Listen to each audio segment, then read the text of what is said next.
kaandiin fuuldura kanatti fair value gap uumte kanaatiin order brookii turte. Kaandiin order brookii tun ammoo maal taate? Gad dhufteeti asitti gaafa bireek taatu maal taate bakka kanatti? Order brook akka kun dhufee maal ta'e? Dhufee maal ta'e? Bireekar brook ta'e. Haa ta'u malee bakka kanatti immoo dhufeeti kaandilii tokkoffaatii fi kaandilii sadaffaa kana jidduutti fair value gap uumamtee jechuudha. Kanaaf order blookiin bakka sana turte kun bireekar brookii jijjiiramuu fi bakka kanarratti immoo fair value gap uumamtee isaan lamaan kun walirra uumuun bakki kun yuuniikoorni moodel akka ta'u taasisaa jira. Bireekoo asitti maal agarsiisa? Swingiloo kana bireekoo dhuun gargadiitti bireekoo istiraakcharii agarsiisee tirendiin keenya beerishii turee bakka kanatti order brookii wayii takka nu uume. Piraayisiin ammoo order brookii bakka kana uumame kana sila kabajuu otuu qabu didee bireek godhuudhaan gara bireekar brookiitti yoo deebisu ta'ee fi immediately aggressive muuviin bireekar order brookii kana bireek goote sun yooniif ka fair value gap uumtu taate zooniin bireekar brookii fi fair value gap walirra qabdu tanaan yuuniikoorni jennee lafa kaa'uu dandeenya jechuudha. Fakkeenyaaf piraayisiin asitti swingiloo kana bireek godhee tirendiin beerishii akka ta'u taasisee gaafas bireekar of istiraakcharii kana agarsiisu naannoo kanatti order brookii nu kanneen ture.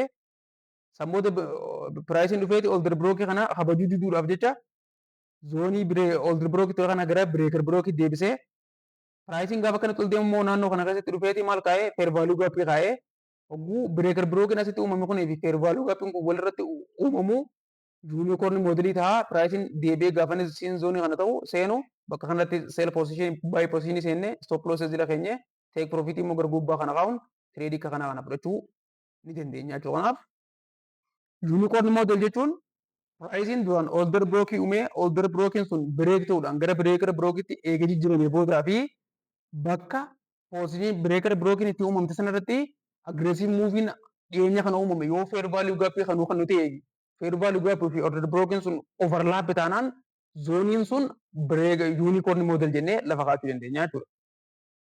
Sadarkaa beerishitti kalaaluudhaaf taanaan immoo fakkeenyaaf piraayisiin asitti swingiloo kana bireek godhuun tirendiin buulishii irra ture.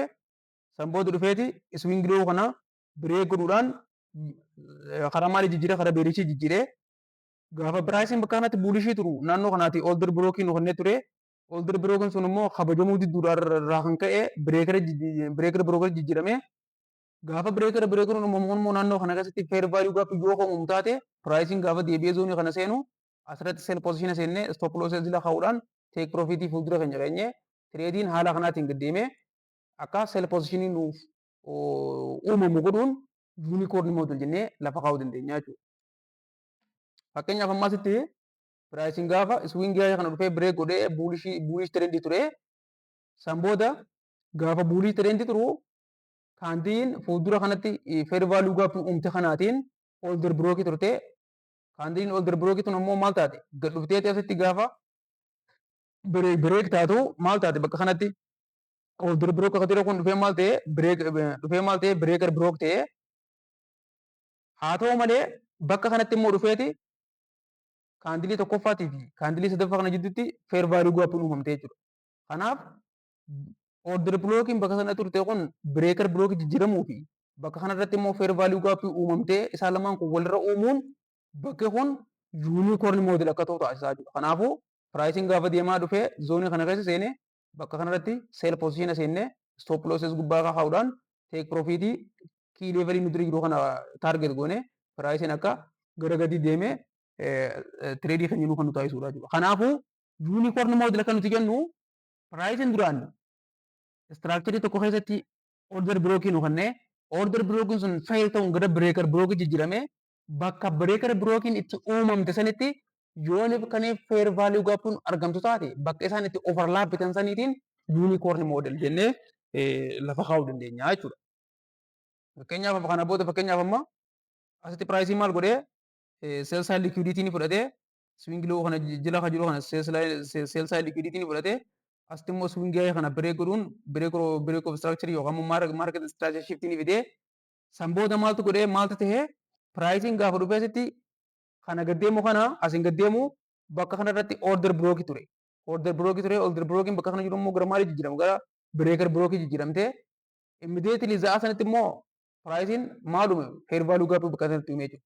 Kanaafuu order blockiin bakka tana jiruu fi fair value gapiin bakka tana jiru kun walirra ooluun isaan immoo bakka kana unicorn moodeliin akka jiru taasisee piraayisiin erga cabsee naannoo kana deebi'ee booda bakka tana irratti baay'ee posiishina seennee stop loss jala seennee kaa'uudhaan take profit keenya key level fuuldura jiru target godhuun bifa kanaan baay'ee posiishina akka nuti seennu nu taasisaa jechuudha. Kanaafuu unicorn modelii fayyadamnee yooniif bullish market seenuu kan barbaannu taateef jalqaba bakka order blockiin itti fail ta'ee gara breaker blockiitti jijjiirame ilaaluu qabna. Lammaffaa immoo zoonii breaker blockiin uumame san keessatti immoo fair value gaapuun uumamuu isaa mirkaneessinee piraayisiin deebi'ee gara zoonii sanitti deebi'ee zoonii sana erga tuqee booda baay'ee posiishina seennee stop loss keenya zoonii san jala kaa'uun take profitiin immoo key levelii fuuldura keenya jiru taarget goonee deemuu akka dandeenyudha jechuudha.